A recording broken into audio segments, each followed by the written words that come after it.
Yan, cheese and hotdog. Okay. Para dito sa waffle. Ayan. Kinuha natin yung kalahati.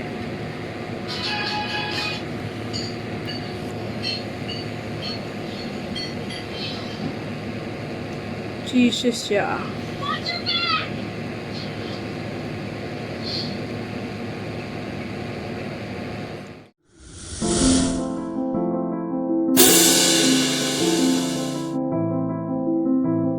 So, ayan, tayo po ay mag-unboxing ng ating packing. Dumating po siya, so diniliver po siya kanina, and titingnan natin. So, pagdating sa box, sa babalot, so ayan, thumbs up kay sealer. 5-star siya. Para hindi masira yung ating items. Okay.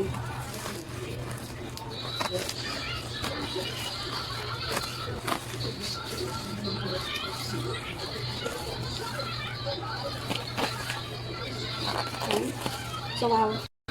Ang galing ni sealer. Kasi kung nakikita nyo, ayan, meron pa siyang, binalutan pa talaga siya ng karton na ganito. Ayan. Bukod dun sa lalagyan niya.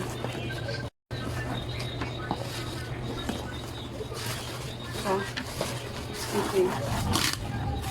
Ayan, talagang in fairness, ayan, nakaano pa siya. Well pack. Okay. Para hindi mahirapan. So, ayan. Ito po ay, pero parang meron siyang ganito. Siguro dahil binuksan din na i-try. Kadalasan kasi pina-check din talaga ng ano yan. So, ito ay asahi. Ayan. Hotdog maker plate. So, kasi plan natin mag ano. So, ayan yung naman niya. Okay. Merong mga ganito. Validity, warranty. Okay. Merong brochure. Okay.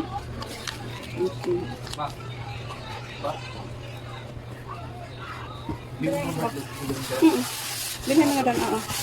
Oo. So, ayan. Okay. Ilista mo kung magkano lahat puhunan, ha? So, ayan. So far, wow! Tcharan! Ang ganda ng kulay. So, maliit lang siya. Ayan. So, malalaki ang ating nakuhang pang waffle. Malalaki siya. Pwede siyang hotdog maker and waffle maker. Okay, so mahaba, no? Pag tinignan mo siya, parang dalawang hati. Pero dito mahaba pala siya. So, ayan. So far, okay naman. Okay. Ayan. So, ang wire niya, medyo malalaki. Ayan. Naka-save. Tinatanggal lang to. Ayan. Okay. So, mukhang matibay talaga siya. Meron din akong sandwich maker na nito. So, ayan. Okay. Ita-try natin ngayon ito gawin. Gagawa tayo ng waffle. Waffle maker.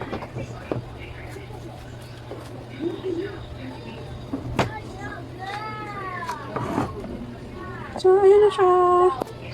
Ayan na. Okay.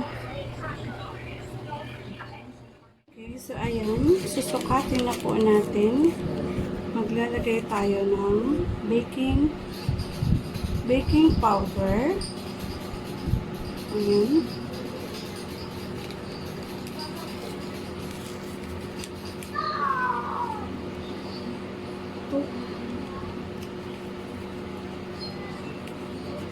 Then, lalagay tayo ng yeast. Ang yeast ay pampaalsa, pampalaki. Pampalaki ng secret. Pampalaki po. Yan. Pampaano yung yeast na yan. Pampalaki, pampataba. Then, after po nyan, pwede nating lalagyan pa natin ng sugar.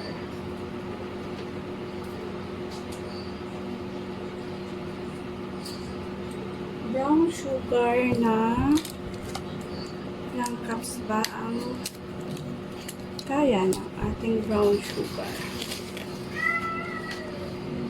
Okay, so ayan, brown sugar. 1. Gawin natin 2.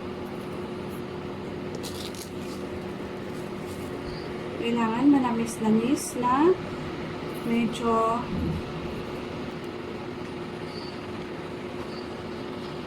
konting salt.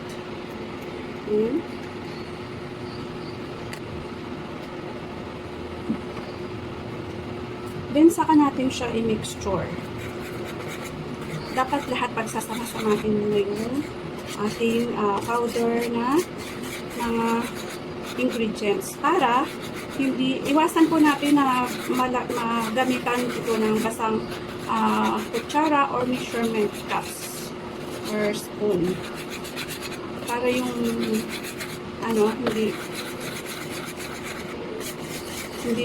hindi siya mag-upo.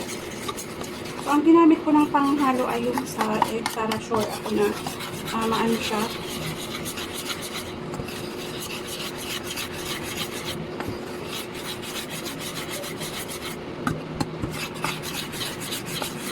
Halo-haloin natin.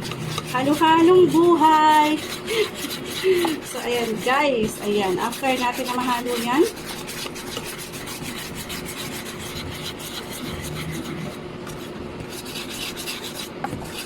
maglalagay na tayo ngayon ng 2 itlog. Ayan, ang ating ilalagay.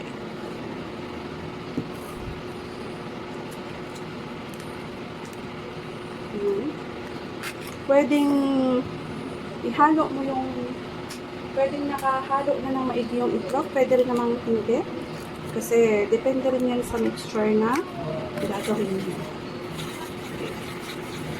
So yan, halo na siya.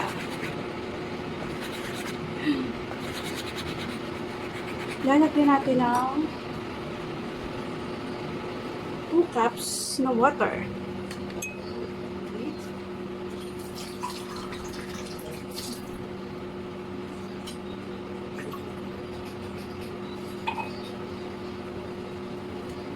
Ayan, lalagyan natin ng water. Okay.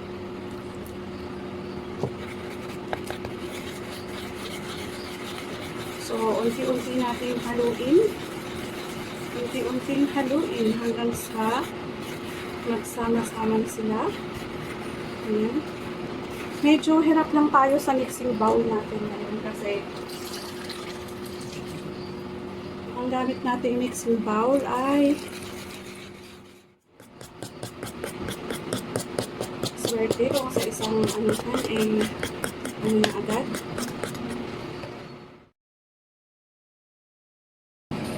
So, ayan yung mga ingredients. Ayan.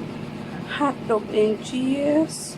And na ating iniluto. Ayan. So, ayan yung ating hinalo. Ayan, luto na siya. Tara! Yan po ang kinalabasan. So, kukunin natin. Wait lang, Kaya ito po yung kalabasan niyang kulay. Parang semi-brown.